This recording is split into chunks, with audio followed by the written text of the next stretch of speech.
Hello, Taurus, Taurus rising, and Taurus moon people. This is your weekly astrological and card horoscope for the week starting June 26th, 2017. And a quick reminder for all you Taurus folks out there, remember that this is the last week where I'm doing the pre-sale discount for the Tarot Home Study course that I'm going to be debuting for sale and for download on the 1st of July. After the 1st of July, it goes on sale full price for everybody, so if you want to take advantage of the discount, you've got to do so now. And that's on my website, integrativemysticism.com, the same place you'd go to get a session with me. So what is going on with your astrology this week? I'm just going to look over my notes. So on Monday, we've got Mars, planet of action and energy, currently in your third house of communications, pacts and promises, forming a gorgeous trine to Neptune, currently retrograde in your 11th house of friendships and social networking. And a secret is revealed that actually brings you closer to either a friend or possibly even a sibling or a relative in your generation. So we're looking at, full-blooded siblings, step-siblings, and cousins, but also, because that Neptune retrograde in the 11th house, this could be something coming out from a very close friend.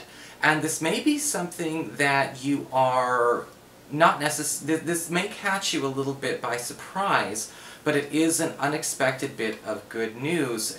There's something about this coming out that really does make a big difference in the way that you relate to this person. And this may actually even have a way for you to sort of strengthen an alliance with them or all involved, especially if you've been feeling a bit cut off. So there's something going on where you are sort of somebody's confidant, maybe not necessarily somebody's shoulder to cry on, but somebody confides something in you that makes you the special person for even being able to know. And again, there's an opportunity for that closeness, that openness to kind of begin there. Later on the week, on Thursday, we've got Mercury, planet of communications, in your third house of pacts and promises, forming opposition to Pluto, currently retrograde in your 9th house of travel, long-distance travel, overseas travel, broadcasting, higher education, government and legal proceedings, as well as your spiritual life. And when we have an opposition going on here, Mercury opposed to Pluto retrograde is indicating a situation where you may find that an old opportunity to perhaps travel or to perhaps, get something taken care of where you're communicating abroad or you're working on something in school or you're working on getting a degree or working on, building up your education to increase your professional status. Something's going to be happening in the middle of this where a standard or a regulation that used to be a problem for you has changed. And now it is changing in your favor, most likely. The problem is, and this is happening for everyone, whenever we have Pluto and Mercury in an opposition, when Pluto's retrograde, we tend to see it's like just the worst time, a good opportunity with the worst timing in the world. So keep an eye out for that and see how you can pencil it in anyway. So what's going on with your cards this week? Well, for your spiritual advice, we've got the card of Isa. And when we talk about Isa, it talks about the need for things to start being put on hold, things to start being suspended a little bit in our life. Where are things started turning in, where are a lot of runaway trains needing to slow down and come to a stop and catch their breath and recharge for a little bit? Where is something kind of going too fast to the point where it's getting out of hand? The Isa card can also talk about a need to pay attention to where some things are being maybe pushed to a forced fruition, my favorite magic card, well, one of them, a forced fruition before they are actually ready. And this week it may be up to you to facilitate that stillness and that pause, whether it's a launch, whether it's a move, a home purchase, maybe even a situation going on with one of your children that's kind of maybe they're, it's something that, that they're not ready for, maybe they're, academically not ready for it, or they're too young for it, or whatever. The Isa card is basically saying that there's something going on that, this week most of our time and energy is going to be trying to get everything to take a time out. And there's nothing wrong with that. Some people can get desperate and impatient and rushed.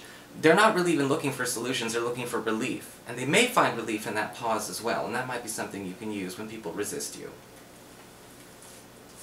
For your Earth sector, when it comes to your work and finances, again, we've got the Page of Swords reversed. Again, there's going to be some correcting of bad math that's been going on in your work and finances, and this could actually work out in your favor. Be careful, however, with the Page of Swords reversed, because it does indicate that this is also correcting a policy or correcting a misconception that you have been actually living with or working on. Sometimes when we get the Page of Swords reversed, you know, we tend to see a situation where people are just kind of following blindly. And actually the best thing to do is catch this mistake early. This can actually work out very well in your favor, because most of the time with the Page of Swords reversed, it's not always a bad card. You know, actually, usually when the Page of Swords is reversed, there's a reward for somebody catching a mistake that other people are afraid to admit out loud. And that may actually even be something that lands you a good opportunity, especially if you have any work interviews, you know, and you don't want to look like somebody who's just providing stock answers to stock questions. For your communications with air, we do have the Nine of Pentacles reversed.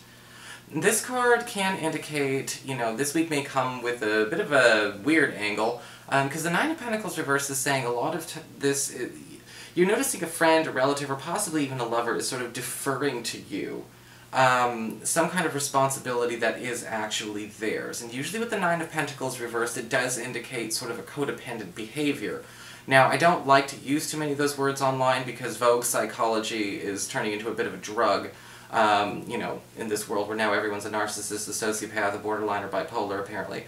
Now, the thing is, though, with the Nine of Pentacles reversed, the lesson is to make sure that we understand that this person is trying to maybe get something else. There's almost like another feeling they're getting out of this by having you do something for them that they can do. Okay? Sometimes people do that. Can you do this for me? And it's really about the affection, or the emotion, or the intention behind the help, not necessarily what we are helping with. And the Nine of Pentacles reversed can indicate playing that game, playing that dance with that person may prove to be more confusing and frustrating than they ever intended. And you may want to find a better way to reassure this person that, yeah, you still love them, you still care about them, and, you know, we don't have to do such little things or petty things to prove it. For your challenge this week with fire, we do have the Ace of Wands upright.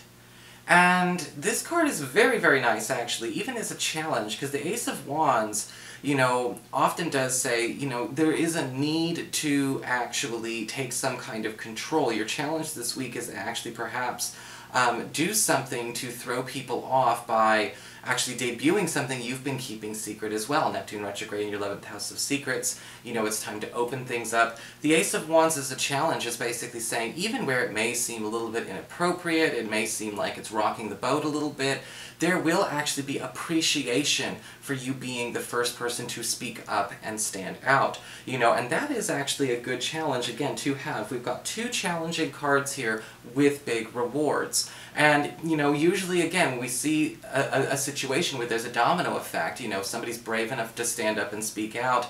Another person says that was something they've been holding back and something they've been holding back. And all of a sudden, a lot of elephants in the room just leave.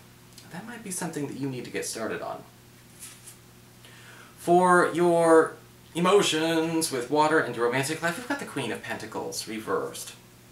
And, you know, this card I'm not necessarily a huge fan of when she's reversed. Lover upright, but when she's reversed, I tend to see a situation where a person is mixing their intentions to a way that they're not trying to kill two birds with one stone. It's actually more, I always call it cross-contamination of intentions.